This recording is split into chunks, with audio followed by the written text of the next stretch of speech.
धन्यवाद मंजू जी, बहुत बहुत धन्यवाद। आज 2 दिन से मैं अनवरत आपके कार्यक्रमों को देख रही थी और प्रफुल्लित हो रही थी कि कहीं भी नहीं लग रहा है कि हम वर्चुअल हैं। सबके चेहरे देखकर मन पुलकित हो रहा था। इतने बहनों को मैंने देखा कि जिनसे बहुत दिनों से मुलाकात नहीं हुई। मैं समय खराब नहीं करते हुए, बहुत कम समय है और आज रविवार का दिन है, हमारी बहनें अपने परिवार में बिजी है, लेकिन मैं चाहूंगी हमारी सभी बहनें जिनके परिवार में यदि कोई बैठे हुए हैं उनके साथ तो साथ ले आए। कोई तकलीफ नहीं है, हम आपस में चर्चा परिचर्चा करेंगे, उन्हें भी लगेगा महिला संगठन उनके बहुत करीबी। हम सिर्फ इतना ही कहना चाहेंगे आशा जी और मंजू जी कि परसों जब उमेश जी माहेश्वरी और श्याम जी सोनी ने हमारे सामने वक्तव्य रखा तो मैं चमकित हो गई कि ये कौन सा नया बिगुल बज रहा है अपने समाज में और जिसके प्रति हम बहुत ज्यादा कर्तव्यनिष्ठ हो सकते हैं, क्योंकि उन लोग बहुत चतुराई से महिला संगठन को ये जिम्मेदारी देकर और अपना अपना मतलब खुद को पीछे रखकर हमें आगे किया, क्योंकि उनका सशक्त वरदान, सशक्त हाथ हमारी पीठ पर रहता है जिसलिए हम मजबूती से काम कर सकते हैं। और मुझे तब ये समझ में आया बहनों कि इसको करने के लिए हमें पहले खुद ही को बुलंद करना पड़ेगा। खुद ही को कर बुलंद इतना कि सभी समाज और संगठन के लोग, परिवार के लोग आपसे आपकी इच्छा पूछे। खुदा की जरूरत नहीं है, पहले वही आपसे पूछे कि बोल तेरी रजा क्या है, कहाँ आप जाना चाहते हो। तो खुद को बुलंद करने के लिए कुछ आयाम आपके सामने मैं प्रस्तुत करना चाहूंगी और मैं उस प्रस्तुति के लिए चाहूंगी आप लोग पेन और पेपर अपने साथ रखें, जरूरत पड़े तो कुछ नोट डाउन कर सकते हैं, क्योंकि मेरा ये वर्चुअल टास्क एक टास्क की तरह होगा जिसको आप अनवरत मेरे साथ संपर्क में रहकर सुलझा सकते हैं और उसके बारे में अधिक जानकारी ले सकते हैं। तो मैं आपसे कहने जा रही हूँ, आइए हम सवार होते हैं सक्सेस एक्सप्रेस में। ये सक्सेस एक्सप्रेस आपको आपकी मंजिल तक पहुंचाएगी, क्योंकि आपका स्वतः निर्माण और आपका अस्तित्व ही हमारा एकमात्र उद्देश्य है। जब एक छोटा सा कार्यकारिणी सदस्य महिला संगठन का ये कार्य उत्तरदायित्व अपने ऊपर लेके ये समझेगा कि संगठन से हम जुड़े हैं, तो संगठन एक इंस्टीट्यूट है और यहाँ से सीख के हम निकले हैं, अपना अस्तित्व बनाए हैं और ये अस्तित्व की खुशबू पूरे चारों तरफ फैले, ऐसा हम काम करेंगे। तो हम इस सक्सेस एक्सप्रेस में चढ़ रहे हैं, लेकिन माफी चाहते हुए कहूंगी ये एक्सप्रेस सिर्फ आपको स्टेशन दिखाएंगे, शहरों का भ्रमण नहीं करा पाएंगे क्योंकि समय बहुत कम है। और मैं चाहूंगी एक्सप्रेस जो आपको स्टेशन दिखाए, शहर के बारे में आप मुझे बताएं, पता करके। यही आपका टास्क रहेगा हमारे महिला संगठन के तरफ से, और ये टास्क आप आशा जी और मंजू जी को प्रेषित करेंगे, मुझे बहुत गौरवान्वित होगा। तो इसका पहला स्टेशन है चरित्र। इस चरित्र, जो चरित्र चट्टान की तरह होना चाहिए। मैं एक छोटा सा उदाहरण दूंगी क्योंकि बहुत जल्दी मैं आपके साथ रूबरू होना चाहती हूँ। चरित्र ऐसा कैसा, जब कुरुक्षेत्र के एक शिविर में द्रौपदी के 5 पुत्र कृष्ण से पूछ रहे थे, हे कृष्ण आप हमें इतनी कहानियां आपके बाल समय की सुनाएं, बाल लीलाओं के बारे में बताएं, ये कैसे संभव हो सकता है, हाउ कैन इट पॉसिबल कि इतने छोटे से उम्र में आप इतने बड़े बड़े काम कर लिए। आप बकासुर, अघासुर, पूतना सबको वध कर दिए, आप कालिया दमन कर लिए और तो और आप कंस वध कर दिए, ये तो कोई आप माया भी है। तब कृष्ण ने जो बात उन बच्चों को कही थी वो बात मैं आज आपको कहना चाह रही हूँ कि बच्चों, माता के गर्भ में 9 महीना रहने के बाद जो जन्म लेता है उसको ईश्वर एक ही सामर्थ्य दे के भेजता है, ना कम ना बेसी। लेकिन उस सामर्थ्य को जब अपने खुद चरित्रवान बनाते हैं तो हम कुछ भी कर गुजरते हैं, क्योंकि सामर्थ्यवान सब हो सकता है, लेकिन चरित्र के साथ उसको दृढ़ बनाना बहुत जरूरी है। ईश्वर ने हमें ये नहीं दिया कि हम माता पिता की चयन कैसे करें, ये नहीं दिया कि हमारे परवरिश की परिस्थिति कैसे होगी, ये हमारे हाथों में नहीं है। लेकिन हमारे हाथों में जो है वो है चरित्र, सामर्थ्य। जो सामर्थ्य इतना विश्वसनीय बने कि आपको लोग विश्वास के साथ अनुसरण करें, उनके मन में इतना भी संशय नहीं हो कि हम उन्हें अनुसरण कर पाए कि नहीं। और यदि कोई आपको अनुसरण नहीं कर रहा है, एज ए नेतृत्व, एज ए पारिवारिक दायित्व, एज ए सामाजिक दायित्व, एज ए पड़ोसी, यदि कोई आपका अनुसरण नहीं करता है तो अकेला चना भाड़ नहीं फोड़ सकता। तो खुद का चरित्र निर्माण चट्टान की तरह करे। और ये चट्टान का मैं उदाहरण अभी एक दूंगी, क्योंकि उदाहरण तो बहुत है भारत में, लेकिन अभी आपको दो जन का नाम लूंगी, वो है आशा जी और मंजू जी, कि इन्होंने अपने चरित्र से, अपने अरमानों से, अपने उमंगों से कोरोना को भी हरा दिया। और ये हर किसी के बस का रोग नहीं।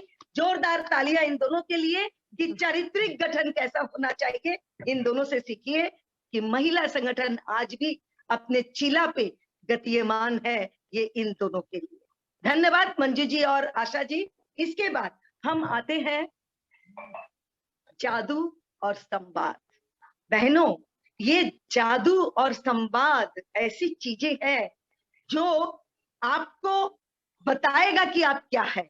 आपके साथ ये लोग सोचेंगे कि ये किस तरह से बात कर रही है, इसके बात करने का लहजा कैसा है, ये अंदर से बोल रही है कि बनावटी बोल रही है, ये चीजें समझने की होगी।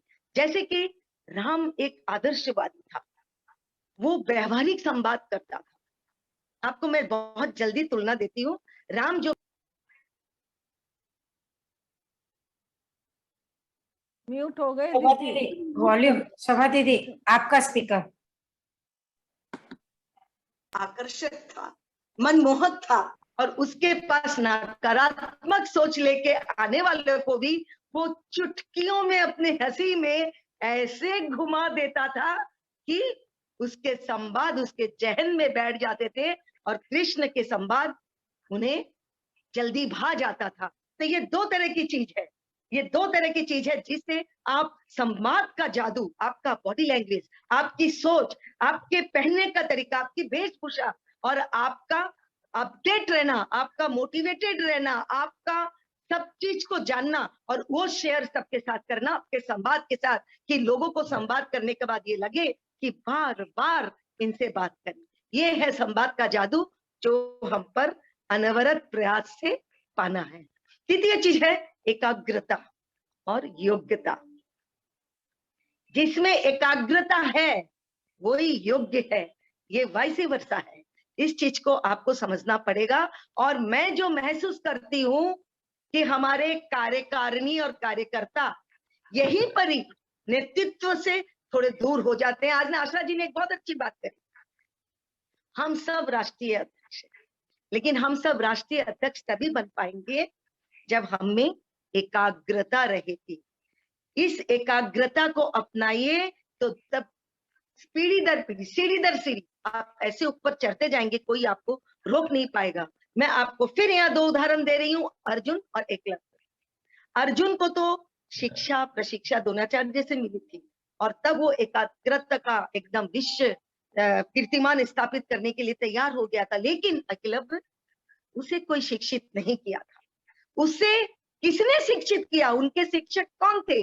उनका शिक्षक था एकाग्रता।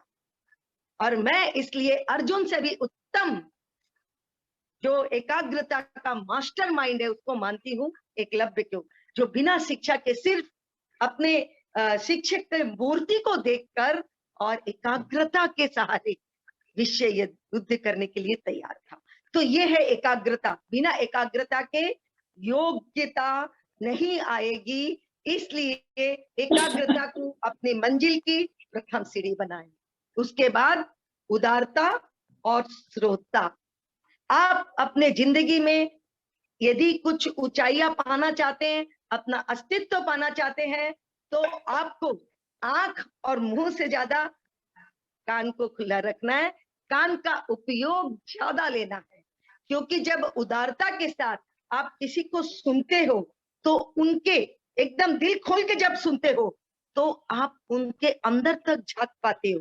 वो पूरा उद्भाषित करके अपने आप को आपके सामने खड़ा कर देता है और आपको पता भी नहीं चलता है कि इस कार्यकर्ता के साथ किस तरह का व्यवहार करके हमें इसको और सशक्त और उत्तीर्णमान बनाना है। क्योंकि जब आप उससे पूरी तरह सुनते हैं तो आपको लगता है अच्छा ये इसकी चाहिदा है, ये करना चाहता है। और सुनने से ज्यादा अपने यदि उसको बोलने दे, उसकी पूरा उसको अंदर से खाली कर ले, तो देखिए कार्यकर्ता आपके साथ किस तरह से जुड़ेंगे। और उस कार्यकर्ता को जब आप उसी के हिसाब से चलाएंगे, उसके मन मस्तिष्क को जो भाए वैसा उसके साथ व्यवहार करेंगे, तो एक विश्वसनीय कड़ी आपके साथ उनका बन जाएगा। इसलिए सबका सुनना बहुत जरूरी है। अब आते हैं हम छठे पर, जोश और पहल शक्ति। आपको जो स्वप्न आप देखते हैं और जो भविष्य संभावनाओं को आप देखते हैं, जिसके आधार पे आप खुद को ऊपर की मंजिल में ले जाना चाहते हैं, ये जोश के मतलब जोश को बरकरार रखने के लिए आपको पहल शक्ति करनी पड़ेगी।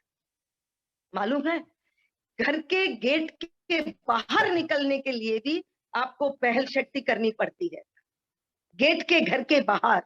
तो ये तो आपको बहुत ऊंचाइयों में जाने के लिए पहल शक्ति करनी है। आपको वो संभावनाओं को देखना है कि हम किस स्टैंडर्ड में हैं, महर्षि समाज क्या हो सकता है, महर्षि समाज को हम किन ऊंचाइयों पे ले जा सकते हैं। और ये सिर्फ आशा जी, मंजू जी और हम लोग सबका सपना नहीं, ये सपना तभी चरितार्थ होगा जब पहल करने की इच्छा और शक्ति सभी कार्यकर्ताओं में होगी कि पहल करिए।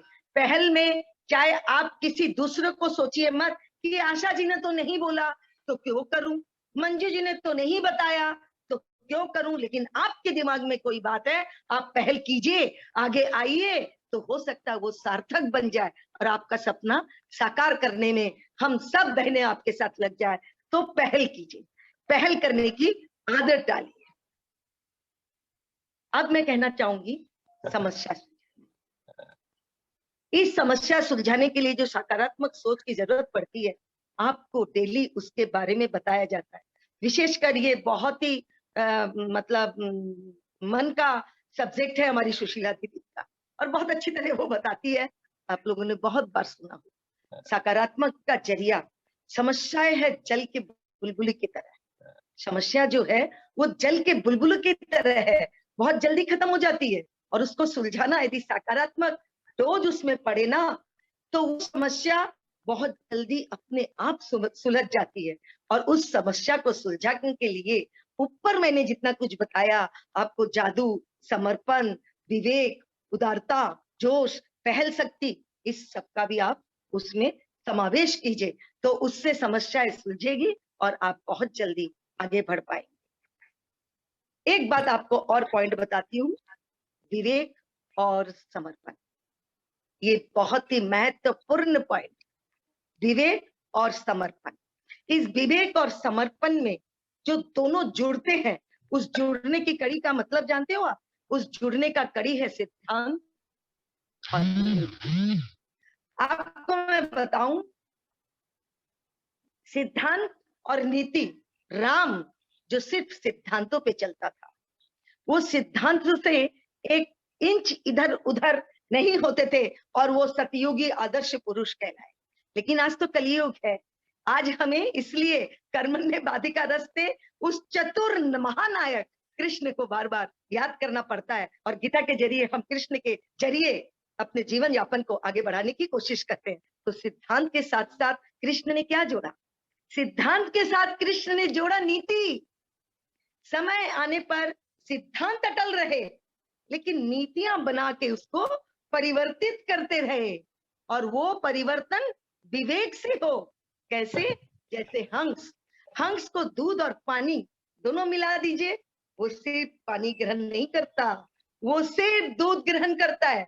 ऐसे विवेकपूर्ण हमें बनना पड़ेगा कि हंस की तरह यदि दूध और पानी मिला हुआ है तो हम दूध को ग्रहण करें, पानी को छोड़ दे, यानी नकारात्मक छोड़ दे, सकारात्मक को ग्रहण करे, ऊर्जा को ग्रहण करे, उमंग को ग्रहण करे, स्वप्न दृष्टाओं को ग्रहण करे, ना कि रोज के रोने वालों को।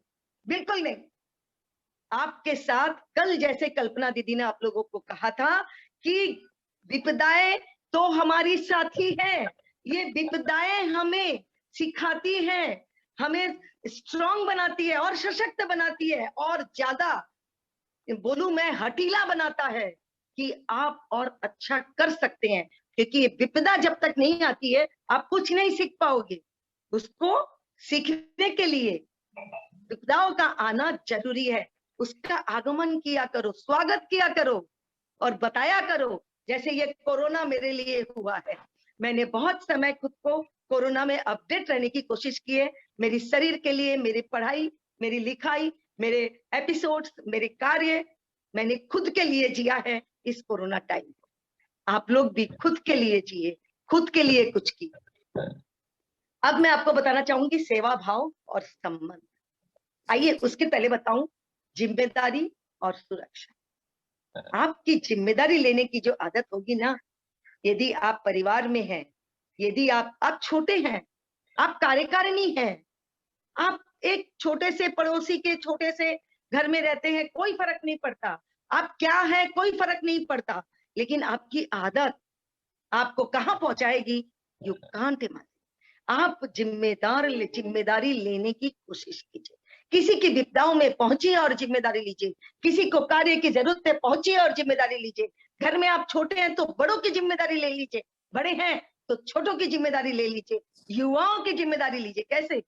खुद को युवा बना के 60 वर्ष की उम्र में भी आप युवा बन के लोगों पर छा सकते हैं, और वो जब छाएंगे और जिम्मेदारी का एहसास कराएंगे तो लोगों को आपसे सुरक्षा मिलेगी। लोग बोलेंगे आपके साथ रहने से हम सुरक्षित हैं, आप हमें वो रास्ता बताएंगे, क्योंकि आपको पता है कृष्ण ने जिम्मेदारी ली, सारथी बना, तो अर्जुन और पूरे पांडव खुद को सुरक्षित मानकर युद्ध कुरुक्षेत्र में कूद पड़े, क्योंकि वो जानते थे कृष्ण हमारे साथ हैं और हम सुरक्षित है ना। तो इसी तरह जिम्मेदारी लेने की आदत डालिए, क्योंकि आप एक नेतृत्व घर में भी करेंगे, अड़ोस पड़ोस, समाज, राष्ट्रीय संगठन, सब जगह आपको नेतृत्व करना है, तो जिम्मेदारी लेने का आपके अंदर ये होना चाहिए। और उसके बाद सबसे बड़ी बात सीखना और आत्म अनुशासन। मैं बहुत जल्दी में आप लोगों को सिर्फ स्टेशन दिखा रही हूँ, इसके लिए आपको यदि डेफिनेशंस के साथ सुनना है, समझना है, तो शो भाषा के नाम से मेरा एपिसोड एक एक सब्जेक्ट पे निकलेगा, जो आप लोग पढ़िएगा, देखिएगा, सुनिएगा और अपना लाभ उठाइएगा। लेकिन आज मैं आपको स्टेशन दिखा रही हूँ, सीखना और आत्म अनुशासन। Life is learning process. ये सब कोई कहते हैं कि जिंदगी में यदि अनवरत एक चींटी से सीखना है, एक बिल्ली, कुत्ता, गाय से सीखना है, जानवरों से सीखना है, सीखिए। मनुष्य से सीखना है, सीखिए। एक बच्चे से सीखना है, सीखिए। एक सर्वेंट से सीखना है, सीखिए। एक स्टाफ से सीखना है, सीखिए।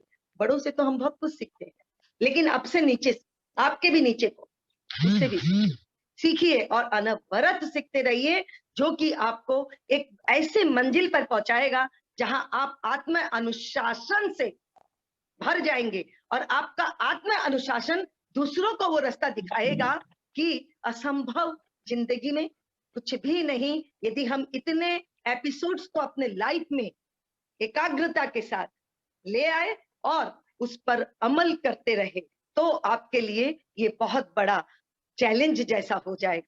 क्योंकि आत्म अनुशासन वो है जो कहते हैं वही करिए। मैं यदि आज आपके पास इतनी बातें रख रही हूं, तो मेरा कार्यकाल सबको मालूम होगा और मैंने इसी को अपना कर अपना कार्यकाल सिद्ध किया था। क्योंकि मैं अभी देख रही हूं इतने मतलब विपरीत परिस्थितियों में, मतलब ऑपोजिट ऑफ टाइट, ऑपोजिट विपरीत स्रोत में तैर के भी आज महिला संगठन अपना वर्चस्व वही कायम रखी है। एक इतना सा भी च्युत नहीं हुई है। तो इसको अब हमारा उत्तरदायित्व है कि इसको हम इस जगह पर पहुंचाएं कि पूरे भारतवर्ष में नहीं, पूरे विश्व में महेश्वरी महिला संगठन ऐसा दिखाए कि नाम से ही लगे, अरे ये तो अलग है, अरे ये तो कुछ और है, अरे ये तो आदर्शवान है, अरे ये तो वो है जिनके साथ रहने से ही हमें कुछ सीखने को मिलेगा। हमें उस तरह का उच्च कोटि का बनाना है। आपके साथ हम लोग सब हैं। उसके बाद मैं अंत में कहना चाहूंगी, भविष्य दृष्टा और साहस, भविष्य दृष्टा बनिए, संभावनाओं पर ध्यान रखिए, संगठन को और उसके साथ खुद को किस ऊंचाई पर ले जाना है उसमें साहस लाइए। साहस आप लाएंगे तो सफलता मिलेगी ही मिलेगी। भविष्य की संभावनाओं पर जो नजर रखते हैं, साहसिक कदम उठाते हैं, उन्हें सफलता की मंजिल मिलती ही मिलती है। संभावनाओं की तलाश कीजिए और घर मत बैठिए। जो हो चुका उस पर नजर रखिए और जो करना चाहते हैं उस पर नजर उठाइए, जिससे कि आप उस रास्ते तक पहुंच। और मैं ये कहना चाहूंगी कि श्याम जी और उमेश जी अगले बार आके, जो कल्पना जी कल बोली है, अपने अगले बार आके 3 महीने का सत्र हमारे पास है, समय है अगले कार्यकारिणी के लिए। उस टाइम जब उन लोग आए तो उन लोग बोले, वाह महिला संगठन ने कर दिखाया, वाह महिला संगठन ही ये कर सकता था। ये जो विश्वास जता के गए ना, इस विश्वास को परिपूर्ण कीजिए। बचाइए इन परिवारों को संयुक्त परिवारों से बिखरने में, बचाइए तलाक को, बचाइए गर्भस्थ शिशु को मारने से लेके बचाइए स्त्री शिक्षा पर, उसको भी बचाइए, बचाइए लव जिहाद को, बचाइए हमारी बच्चियों को, समझाइए और उस समझाने के लायक बनिए। पहले आप लायक बनिए जिससे कि वो आपकी बात सुने और समझे और उस रास्ते पे जाने के पहले 10 बार सोचे। मेरी मम्मी महिला संगठन की एक इंस्टीट्यूट की कार्यकर्ता है, तो मेरी मम्मी जो कुछ बोल रही है उसमें कोई दो राय, दो गलत बात हो ही नहीं सकती। इसलिए खुद ही को कर बुलंद उतना कि बच्चे आके पूछे, मम्मी तेरी रजा क्या है। इसके साथ ही मैं बहुत बहुत धन्यवाद देना चाहूंगी आशा जी को और मंजू जी को, जिन्हें एक विपरीत परिस्थिति मिली और हम सब मिलकर भी कुछ नहीं कर पाए। लेकिन आशा जी, आपने जो कर दिखाया, आपने जो महिलाओं के लिए किया, जो पीपीटी प्रेजेंटेशन में आज देख रही थी, भविष्य की संभावनाओं पर जो नजर रखते हैं, साहसिक कदम उठाते हैं, उन्हें सफलता की मंजिल मिलती ही मिलती है। संभावनाओं की तलाश कीजिए और घर मत बैठिए। जो हो चुका उस पर नजर रखिए और जो करना चाहते हैं उस पर नजर उठाइए, जिससे कि आप उस रास्ते तक पहुंच। और मैं ये कहना चाहूंगी कि श्याम जी और उमेश जी अगले बार आके, जो कल्पना जी कल बोली है, अपने अगले बार आके 3 महीने का सत्र हमारे पास है, समय है अगले कार्यकारिणी के लिए। उस टाइम जब उन लोग आए तो उन लोग बोले, वाह महिला संगठन ने कर दिखाया, वाह महिला संगठन ही ये कर सकता था। ये जो विश्वास जता के गए ना, इस विश्वास को परिपूर्ण कीजिए। बचाइए इन परिवारों को संयुक्त परिवारों से बिखरने में, बचाइए तलाक को, बचाइए गर्भस्थ शिशु को मारने से लेके बचाइए स्त्री शिक्षा पर, उसको भी बचाइए, बचाइए लव जिहाद को, बचाइए हमारी बच्चियों को, समझाइए और उस समझाने के लायक बनिए। पहले आप लायक बनिए जिससे कि वो आपकी बात सुने और समझे और उस रास्ते पे जाने के पहले 10 बार सोचे।